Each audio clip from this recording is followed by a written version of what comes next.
Hello guys, welcome back to the channel and welcome back to elite wrestling. Guys आज की video थोड़ी अलग और डिफरेंट टॉपिक पर होने वाली है, क्योंकि आज इस वीडियो के अंदर हम रेगुलर अपडेट्स के बारे में बात करने के बजाय कुछ ऐसे टॉपिक के बारे में बात करने वाले हैं जिस पर AEW को सीरियसली डिस्कशन करने की जरूरत है। और ये टॉपिक है CM पंक के चले जाने के बाद अब कोलिजन शो का फ्यूचर। क्योंकि गाइज आपको तो पता ही होगा कि कोलिजन शो मेनली CM पंक के अराउंड लिखा गया था और CM पंक के कोलिजन शो के मेन स्टार थे, पर CM पंक के चले जाने के बाद अब कोलिजन शो एक टॉप स्टार के बगैर आगे कंटिन्यू कर रहा है और ऐसा शो ज्यादा देर तक नहीं टिकता। और ऐसे ही आज इस वीडियो के अंदर हम कुछ ऐसी चीजों के बारे में बात करने वाले हैं जिस तरीके से AEW CM पंक के चले जाने के बाद आगे भी कोलिजन शो को एक काफी बढ़िया शो बना सकती है। तो ऐसे 10 कौन से रास्ते हैं जानने के लिए ये वीडियो एकदम आखिर तक जरूर देखना। और ऐसे ही AEW से रिलेटेड हर एक न्यूज, रूमर और अपडेट और AEW के हर एक शो का रिव्यू पाने के लिए हमारे चैनल को सब्सक्राइब करना मत भूलना। पर अब ज्यादा देर न लगाते हुए चलिए ये वीडियो शुरू करते हैं और बात करते हैं 10 ऐसी चीजों की जिससे कि AEW कोलिजन शो को आगे भी बहुत ही बढ़िया शो बना सकती है। तो गाइज इन चीजों में सबसे पहली चीज है कि चैंपियनशिप को इक्वली स्प्लिट करना। तो आपको तो पता ही होगा कि अब WWE की तरह AEW के अंदर भी काफी सारी चैंपियनशिप्स हो चुकी है, जैसे कि world championship, women's championship, TBS championship, TNT championship, international championship, tag team championships और ट्रियोस चैंपियनशिप्स। और मुझे लगता है कि AEW की इतनी सारी चैंपियनशिप्स किसी एक शो पर या फिर दोनों ही शोज पर बार बार नहीं आनी चाहिए। और मेरे हिसाब से AEW को अपनी कंपनी के अंदर चैंपियनशिप्स को डिवाइड कर देना चाहिए, जिससे कि अगर फैंस वर्ल्ड चैंपियन को डायनामाइट शो पर देखने लगे तो डायनामाइट शो पर वर्ल्ड चैंपियन को देखने के लिए आ सकते हैं, और चाहे तो इंटरनेशनल चैंपियन को कोलिजन शो पर देखने के लिए आ सकते हैं, जिससे कि कोलिजन शो के लिए भी डेडिकेटेड फैन बेस बनेगा। इसीलिए मेरे हिसाब से पहले AEW को अपनी चैंपियनशिप्स इक्वली स्प्लिट करनी चाहिए। लेकिन इसके साथ ही जो अगली चीज जो कि AEW को कोलिजन शो को और भी बेहतरीन करने के लिए चाहिए वो है लॉन्ग टर्म स्टोरी टेलिंग। और गाइस हम देख पा रहे हैं कि AEW की स्टोरी टेलिंग एक काफी जबरदस्त स्टोरी टेलिंग होती है, जहां पर मैं डायनामाइट शोज पर काफी लॉन्ग और काफी बढ़िया स्टोरीज देखने को मिल रही थी। लेकिन गाइस कोलिजन शो पर मुझे कहीं ना कहीं लॉन्ग टर्म स्टोरी टेलिंग की थोड़ी फार कमी दिखाई दी। इसीलिए मुझे लगता है कि अगर AEW अपने कोलिजन शो पर भी लॉन्ग टर्म स्टोरी टेलिंग का इस्तेमाल करती है तो फैंस ज्यादा देर तक AEW के शोज को ट्यून इन करेंगे और इससे AEW week by week fans का अटेंशन भी रख सकती है। पर इसके साथ ही जो अगली चीज जो कि AEW को करनी चाहिए वो ये है कि अपने रोस्टर की डेप्थ का पूरा इस्तेमाल करना। और गाइस हम देख पा रहे थे कि AEW के पास सबसे पहले टीवी टाइम काफी कम था, इसीलिए AEW में काफी ज्यादा रेसलर्स होने के बावजूद भी वो टेलीविजन पर रेसल नहीं कर पा रहे थे। पर अब AEW के पास भी दो शोज है, इसीलिए AEW के पास अपने हर एक रेसलर को यूटिलाइज करने का अच्छा मौका है, जिस वजह से मुझे लगता है कि AEW को अपने रोस्टर डेप्थ को अच्छी तरीके से इस्तेमाल करना चाहिए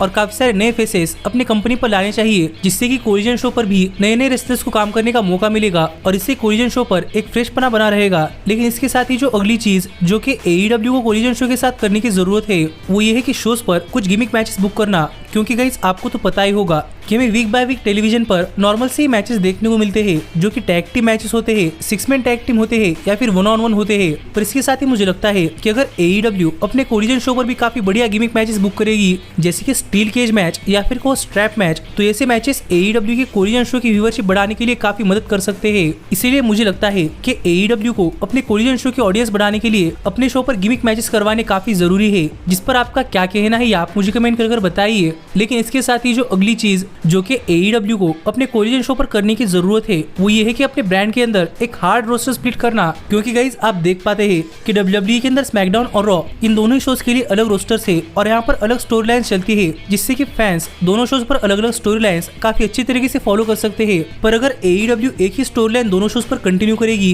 तो AEW को वीक बाय वीक अपने स्टोरी के अंदर प्रोग्रेस दिखाना पड़ेगा और इससे लॉन्ग टर्म स्टोरी टेलिंग अच्छी तरीके से बिल्ड नहीं होंगी। इसलिए मेरे हिसाब से AEW को अपने कंपनी के अंदर एक हार्ड रोस्टर स्प्लिट लाना चाहिए, जिससे कि कोलिजन शो पर सेम रेसलर्स बार बार आएंगे और वीक बाय वीक ऑडियंस का अटेंशन बना रहेगा, जहां पर ऑडियंस स्पेशली किसी एक रेसलर को देखने के लिए कोलिजन शो पर ट्यून इन कर सकते हैं। इसलिए मेरे हिसाब से AEW को अपने कंपनी के अंदर एक हार्ड ब्रांड स्प्लिट लाना चाहिए। जिसके साथ ही AEW को अपने कोलिजन शो को बढ़िया बनाने के लिए एक और चीज जो करने की जरूरत है वो ये है कि टैग टीम रेसलर को काफी ज्यादा फीचर करना। क्योंकि गाइस आपको तो पता ही होगा कि AEW का डायनामाइट शो एक तरीके से इलीट का शो कहा जाता है, जहां पर 6 मैन टैग टीम मैचेस या फिर को ट्रियोज मैचेस काफी ज्यादा होते हैं। इसीलिए मुझे लगता है कि AEW को अपने कोलिजन शो पर टैग टीम मैचेस को काफी ज्यादा फीचर करना चाहिए, जिससे कि AEW का collision show tag team wrestling के लिए काफी बढ़िया होम बन पाएगा और tag team wrestling collision show को और भी बढ़िया बनाने के लिए मदद कर सकती है। क्योंकि FTR जैसी tag teams tag team wrestling को भी मेन इवेंट के अंदर रख सकती है। इसीलिए मुझे लगता है कि AEW को अपने डायनामाइट शो पर ट्रियोज मैचेस करवाने चाहिए और कोरियन शो पर सिर्फ टैग टीम रेसलिंग पर फोकस करना चाहिए।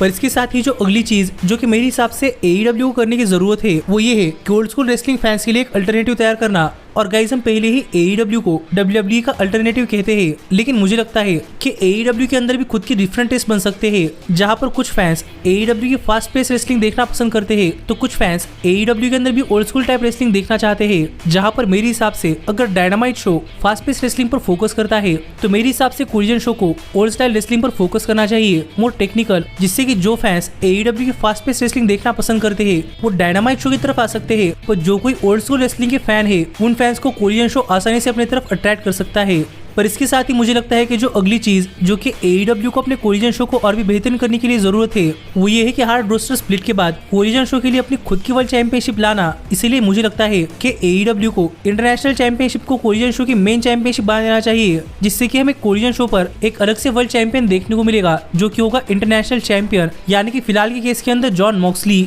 और मुझे लगता है कि अगर WWE की तरह AEW के अंदर भी अलग ब्रांड के लिए अलग चैंपियन होगा, जैसे कि रॉ के लिए सेथ रोलेंस और स्मैकडाउन के लिए रोमन रेंस, तो वैसे अगर AEW के शोज पर डायनामाइट शो के लिए MJF और कोरियन शो के लिए जॉन मॉक्सली चैंपियन होते हैं तो मेरे हिसाब से यहाँ पर फैंस दोनों ही वर्ल्ड चैंपियनशिप स्टोरीज काफी अच्छी तरीके से फॉलो करेंगे। और क्या पता अगर AEW सर्वाइवर सीरीज पेपरू जैसे अपने कंपनी के अंदर किसी पेपरू पर चैंपियन वर्सेस चैंपियन मैचेस करवाती तो यहाँ पर भी फैंस को ऐसे मैचेस देखने के लिए काफी मजा आएगा। इसीलिए मेरे हिसाब से AEW को कोरियन शो की मेन चैंपियनशिप इंटरनेशनल चैंपियनशिप कर देनी चाहिए। पर इसके बाद जो अगली चीज जो कि मुझे लगता है कि AEW को कोरियन शो को सेव करने के लिए जरूरत है वो ये है कि रियल वर्ल्ड चैंपियनशिप स्टोरी जो कि CM पंक बीच में छोड़कर चले गए हैं वो जंगल बॉय जैक पैरी के साथ आगे कंटिन्यू करना। और हमने देखा है कि जैक पैरी के साथ एक बैकस्टेज अल्टरकेशन के बाद ही CM पंक ने AEW कंपनी छोड़ दी है और फिलहाल के लिए जंगल बॉय भी सस्पेंडेड है। इसीलिए मुझे लगता है कि अगर इस बैकस्टेज अल्टरकेशन को AEW एक अच्छी तरीके से स्टोरी लाइन के अंदर कंटिन्यू करते हैं और हमें जंगल बॉय CM पंक की रियल वर्ल्ड चैंपियनशिप की स्टोरी लाइन आगे कंटिन्यू करते हुए दिखाई देते हैं तो फैंस जंगल बॉय को ऐसे काफी बड़ा हील देखने के लिए AEW के शोज पर ट्यून इन तो करेंगे ही,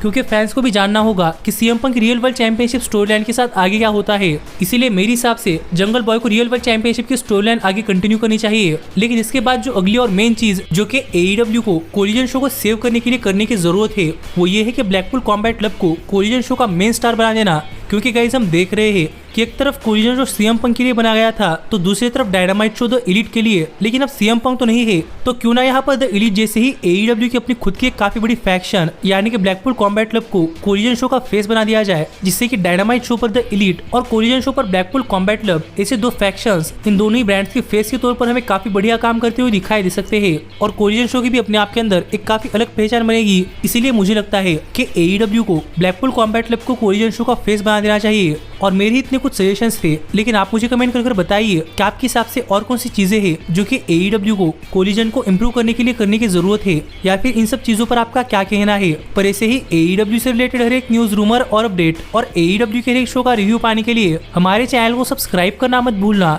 लेकिन अब मैं मिलता हूँ आपसे अगली वीडियो के अंदर, पर तब तक stay healthy, stay happy and keep watching elite wrestling. Hey, did you like that video? Click the screen for more.